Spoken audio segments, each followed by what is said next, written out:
Hola amigos, it's taken me a while, but I'm finally sharing my Mexican coleslaw recipe with you.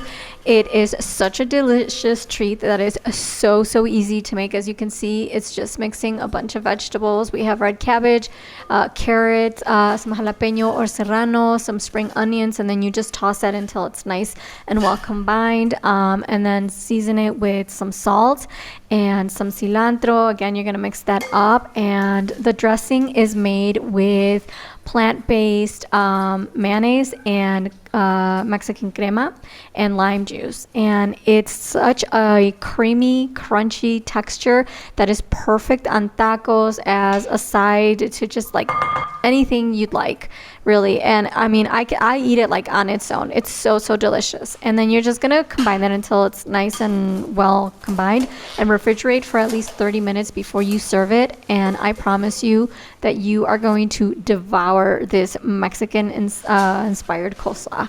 The full recipe is in the description and also in the recipe card on my blog. Go check them out.